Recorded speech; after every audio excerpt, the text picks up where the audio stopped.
அதாவது நன்றி நன்றி அப்படின்னா என்ன அர்த்தம் அப்படின்னா விஜயகாந்த். விஜய் அவருடைய முதல் படம் நாளைய தீர்ப்புன்னு படம் எடுத்தேன். சரியாக போகலை, உங்கள் எல்லாருக்கும் தெரியும். நான் ஃபோன் பண்ணி விஜய் வீட்டில் இருக்கியாம்மா அப்படின்னு.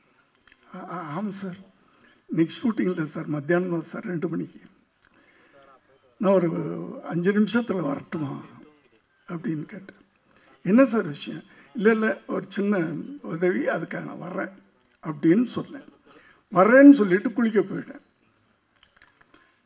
குளிச்சுட்டு நான் வெளியே வர்றேன், என் பெட்ரூமில் உட்கார்ந்துருக்காரு.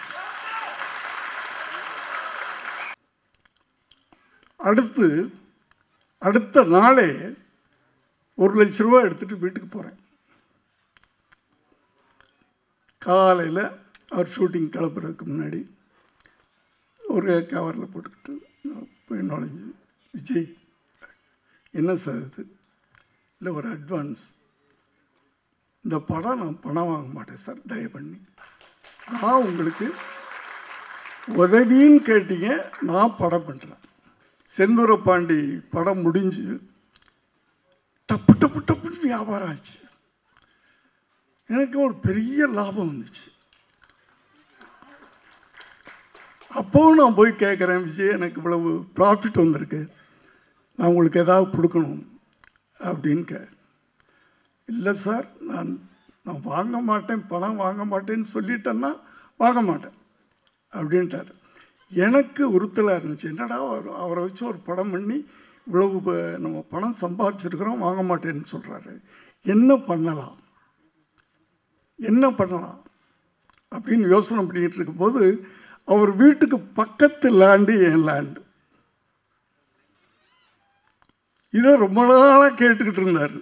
அவர் இல்லை, அவர்கிட்ட இருக்கிறவங்களாம் சார் எங்கள் கொடுத்தா நாங்கள் எக்ஸ்டெண்ட் பண்ணிக்குவோம் சார் அப்படின்னு கேட்டுக்கிட்டு இருந்தாங்க. ஏப்பா விஜய் வீட்டு பக்கத்தில் நான் இருக்கக்கூடாதுப்பா, நான் இங்கே வீடு கட்டலான்னு நினச்சிக்கிட்டு இருக்கேன், கொடுக்க மாட்டேன்னு சொல்லிக்கிட்டு இருந்தேன். ஆனால் இப்போ என்ன பண்ணேன்னா, அவர் பணம் வாங்க மாட்டேன்னு சொல்லிட்டாரா, நான் நேராக ரிஜிஸ்டர் ஆஃபீஸ், அப்போல்லாம் வந்து விற்கிறவங்க மட்டும் ஒரு ரிஜிஸ்டர் ஆஃபீஸ் போனால் போதும், வாங்குறவங்க போக வேண்டிய தேவையில்லை. அவர் பேரில் ரிஜிஸ்டர் பண்ணி பத்திரத்தை கொண்டு போய் கொடுத்துட்டார்.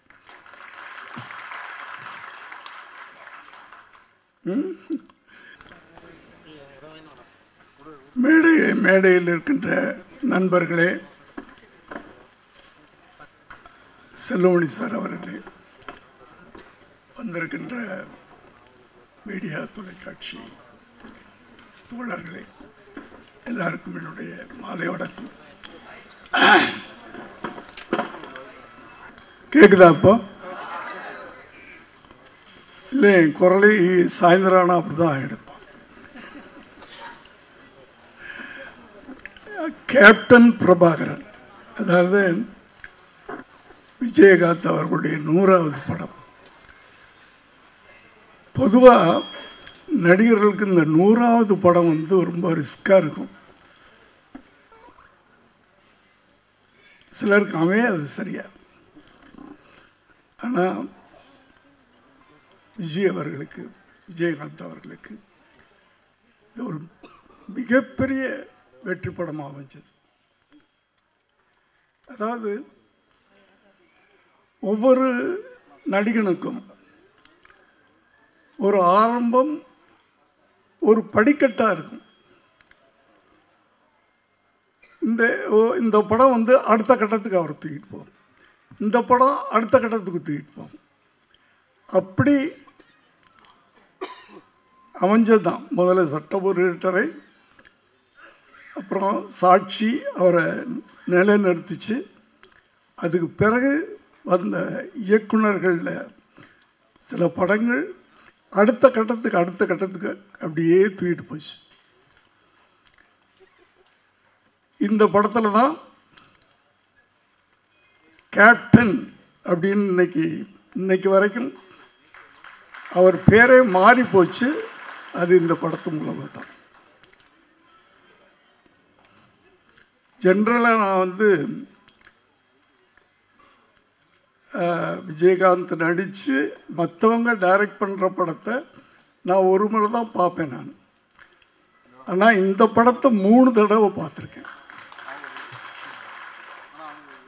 அப்படியாப்பட்ட ஒரு மேக்கிங். இதில் வசனங்கள் லியாகத் அலி கான் மேடையில் இருக்காங்களா இல்லையான்னு தெரியும். ரொம்ப நல்லா இருக்கும், ரொம்ப யதார்த்தமாக, அதே நேரத்தில் பவர்ஃபுல்லாக இருக்கும். அடுத்து பாடல்கள் எடுத்துக்கிட்டிங்கன்னா அத்தனை பாடல்களும் விட்டு சார் இந்த படத்தில். அப்படி கமர்ஷியலான ஒரு படத்தை, அதான் இயக்குனர்கள் ஒரு நடிகரை தூக்கிட்டே போவாங்க நல்ல இயக்குனர்கள் கிடைக்கும்போது. அப்படி விஜயகாந்த் கிடைத்த ஒரு நல்ல பெரிய ஒரு மறக்க முடியாத இயக்குனர்கள் ஒருத்தர் செல்வமணி சார். அந்த 87 அந்த 90 இந்த ஒரு 3-4 வருஷங்கள் ஒரு தமிழ் சினிமாவில் ஒரு ட்ரெண்டு. டிஎஃப்டி டைரக்டர்ஸ்லாம் உள்ளே வந்தாங்க, பயங்கரமான சக்ஸஸ்லாம் கொடுத்தாங்க. ஆனால் என்னென்னா தயாரிப்பாளர்கள்லாம் பயந்துட்டாங்க, அவங்க வைக்கிற செலவுகளை எல்லாம் பார்த்துட்டு. ஆனால் டிஎஃப்டி படிச்சுட்டு தயாரிப்பாளருக்கு ஒரு நல்ல லாபத்தை கொடுத்த இயக்குனர் அப்படின்னு நம்ம சொல்லணும்னா, ஏன்னா மற்றவங்களாம் இட்டு கொடுத்தாங்க, நான் இல்லைன்னு சொல்ல. ஆனால் ப்ரொடியூசருங்கெல்லாம் எப்படி அப்படின்றது ஒரு கேள்விக்குறியாக இருந்துச்சு. அப்போது அந்த டிஎஃப்டி டைரக்டர் மேலேயே ஒரு பயம் வர ஆரம்பிச்சிருச்சு ப்ரொடியூசர்ஸ்க்கெலாம். அந்த காலகட்டத்தில் 2 இயக்குனர்கள் எனக்கு தெரிஞ்சு, உதயகுமார் சார், அவரும் டிஎஃப்டி ஸ்டூடெண்ட். ஆனால் ஒரு நாளில் இத்தனை நாளில் நான் படம் எடுத்துருவேன், என்னுடைய ப்ரொடியூசர் லாபம் சம்பாதிக்கணும் அப்படின்னு. அதே நேரத்தில் பிரம்மாண்டம், அந்த பிரம்மாண்டத்தை விட மாட்டாங்க டிஎஃப்டி ஸ்டூடெண்ட்ஸ். அடுத்தது செல்வமணி சார், அவருடைய அத்தனை படங்களும் அந்த காலகட்டத்தில் அத்தனை படங்களும் தயாரிப்பாளர்களுக்கு லாபத்தை கொடுத்த படம். அப்படியாப்பட்ட ஒரு நல்ல படம் திரும்ப ரிலீஸ் ஆகுது. நிச்சயமாக இது முதல்ல நான் எப்படி ஓடிச்சோ அதே மாதிரி திரும்ப ஓடும்னு எனக்கு நம்பிக்கை இருக்கிறது. இந்த நேரத்தில் நான் விஜயை பற்றி பேசாமல் போனேன். விஜய்னா விஜயகாந்தை பற்றி பேசாமல் போனால் நல்லா இருக்காது.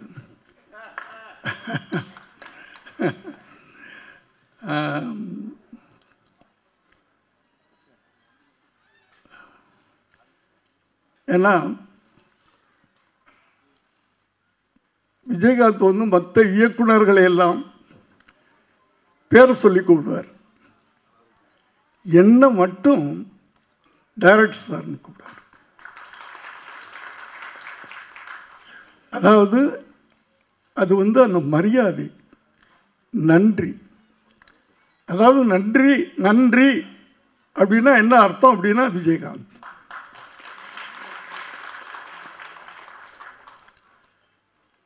அதே ஒரு வார்த்தை. மனிதம் அப்படின்னா அதுக்கு என்ன அர்த்தம்னா விஜயகாந்த்.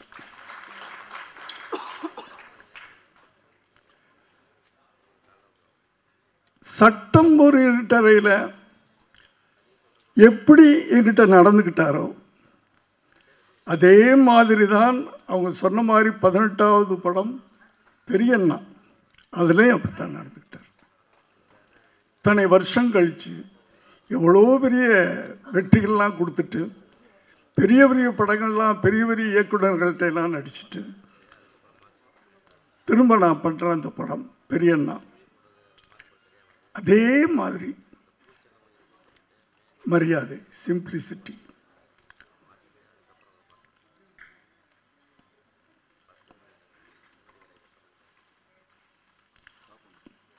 நன்றி அப்படின்றது வந்து சாதாரணமான நன்றி இல்லை சார். நான் பல மேடைகளில் சொன்ன ஒரு விஷயம் திருப்பி நான் சொல்லணும். எங்கே ஏன்னா என் வாழ்நாள் பூரா சொல்லிக்கிட்டு இருப்பேன் நான்.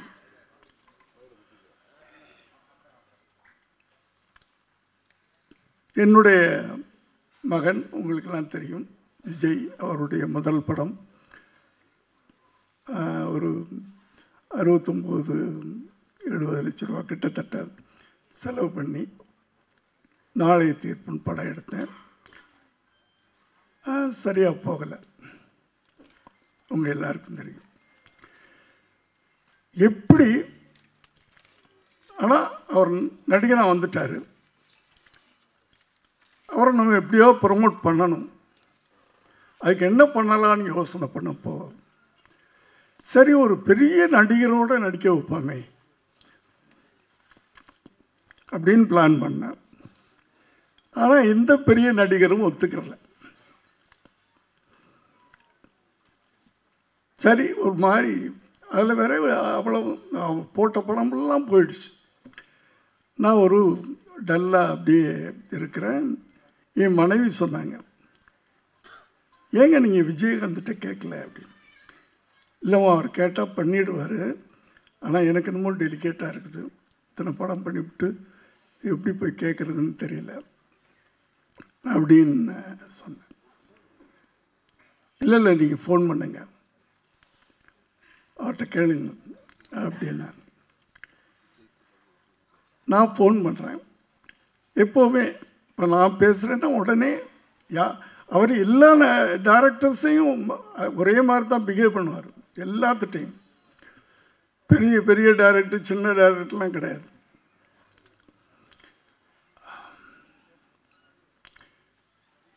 நான் ஃபோன் பண்ணி, விஜய் வீட்டில் இருக்கேம்மா அப்படின்னு. ஆமாம் சார், இன்னைக்கு ஷூட்டிங் இல்லை சார், மத்தியானம் தான் சார், 2 மணிக்கு.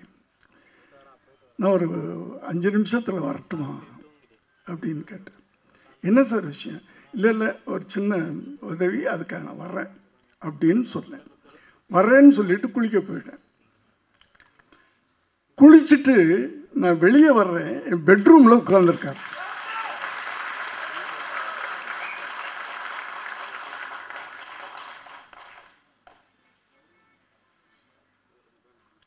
என்ன விஜய் அப்படின்னு. நீங்கள் எதுக்கு சார் வரணும்? நீங்கள் பேசும்போது ஒரு உதவின்னு கேட்ட மாதிரி எனக்கு காதல் விழுந்துச்சு. உதவி கேட்டு நீங்கள் என் வீட்டுக்கு வரக்கூடாது சார்.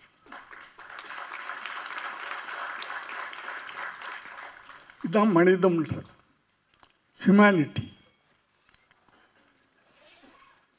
என்ன சார் பண்ணணும், என்ன வேணும் கேட்டார்.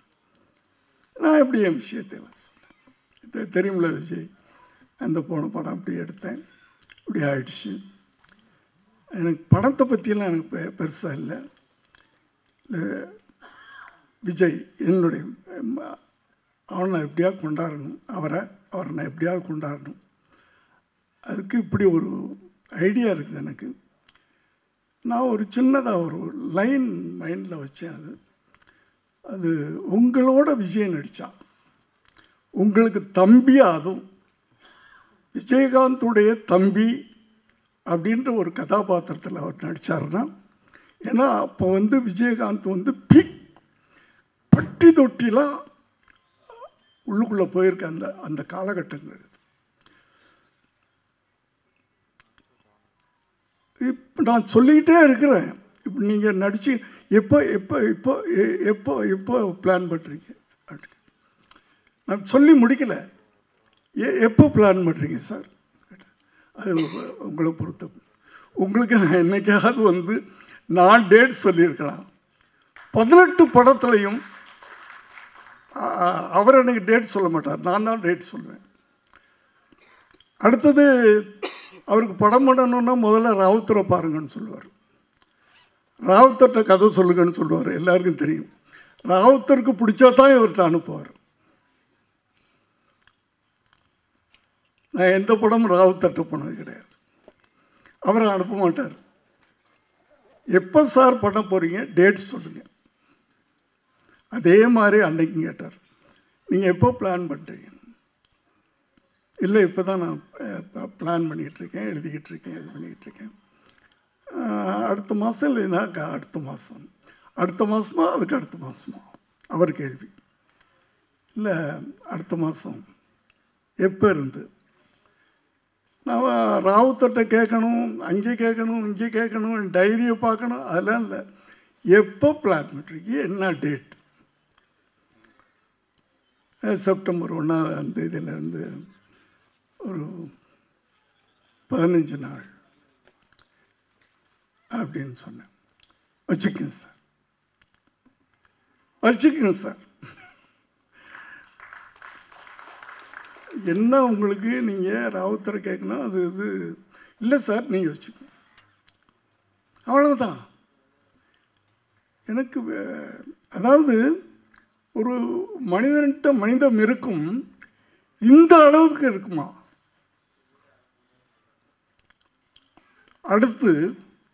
அடுத்த நாளே 1 லட்ச ரூபா எடுத்துகிட்டு வீட்டுக்கு போகிறேன். காலையில் அவர் ஷூட்டிங் கிளப்புறதுக்கு முன்னாடி ஒரு கவரில் போட்டுக்கிட்டு போய் நுழைஞ்சு, விஜய் என்ன சார் இது? இல்லை, ஒரு அட்வான்ஸ். இந்த படம் நான் பணம் வாங்க மாட்டேன் சார், தயவு பண்ணி.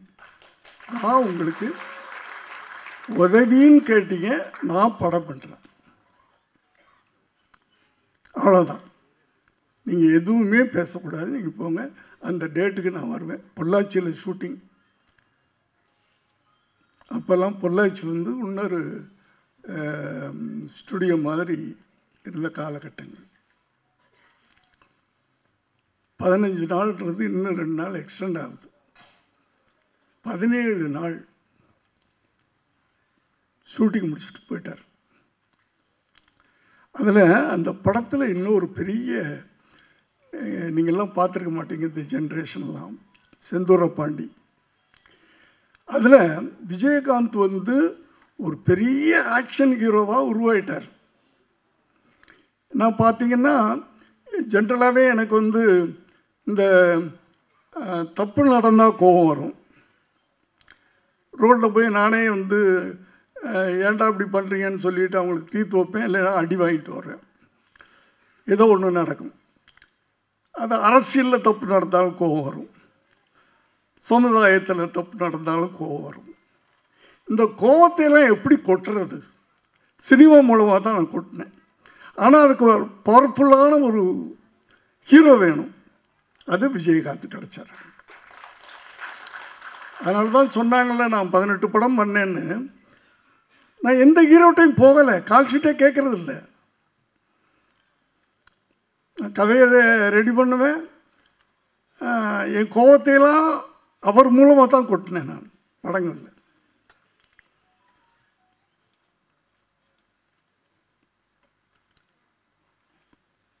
அப்படி நான் இப்படி அந்த செந்தூரபாண்டி படம் முடிஞ்சு டப்பு டப்பு டப்புன்னு வியாபாரம் ஆச்சு. எனக்கு ஒரு பெரிய லாபம் வந்துச்சு.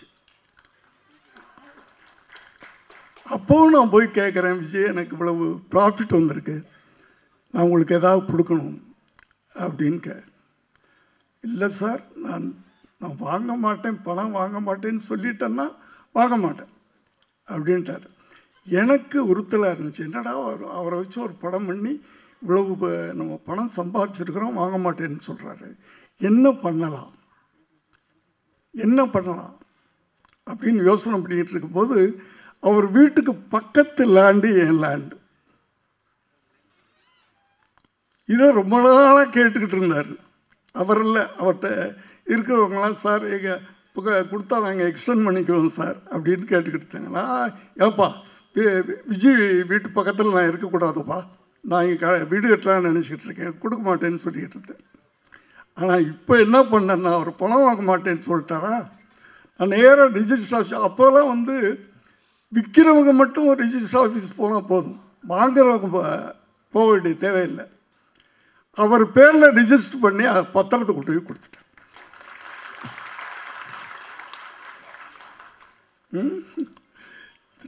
நேராக வீட்டுக்கு வந்தார் பாருங்கள், ஷோபாட்ட, என்னுடைய மனைவிட்ட. என்னம்மா என்னை கேவலப்படுத்திட்டார் அவர். சாரு,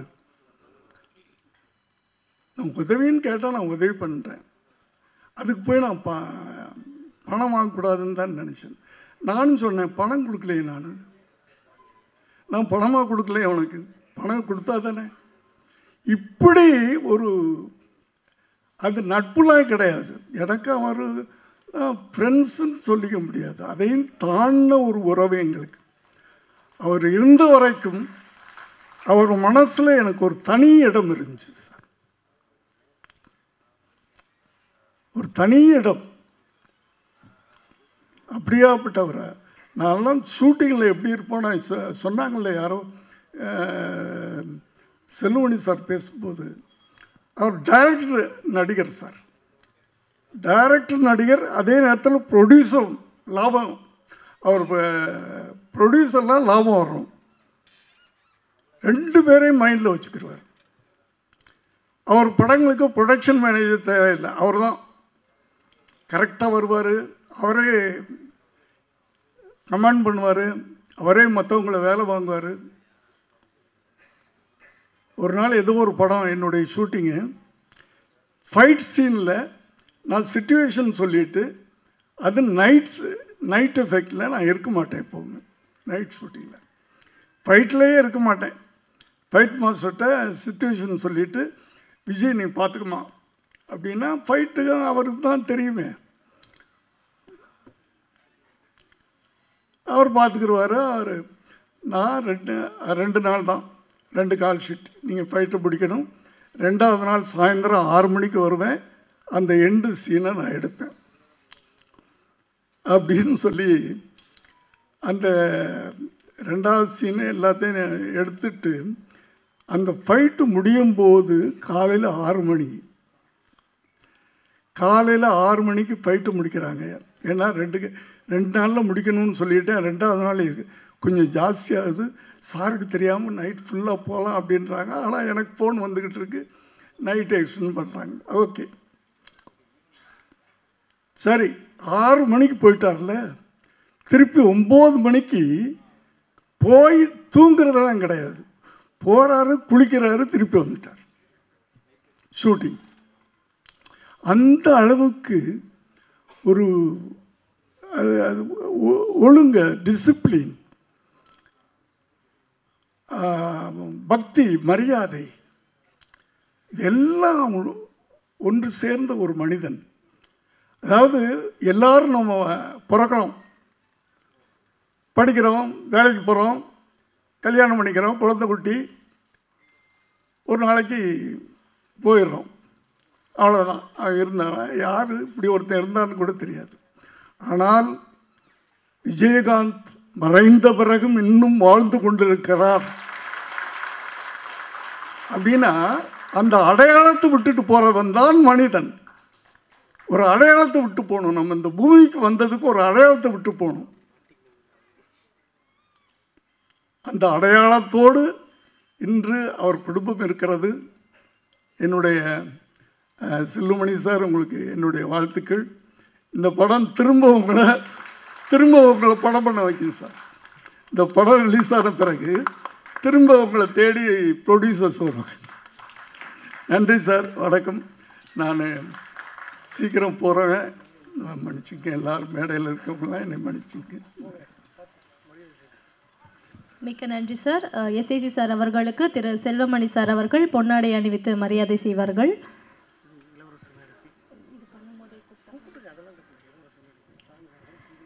பெப்சி செயலாளர் திரு சுவாமிநாதன் சார் அவர்களை மேடைக்கு வருமாறு அழைக்கிறோம். பெப்சி பொருளாளர் திரு செந்தில்குமார் அவர்களை மேடைக்கு வருமாறு அழைக்கிறோம். நடிகர் திரு இளவரசு அவர்களை மேடைக்கு வருமாறு அன்புடன் அழைக்கிறோம்.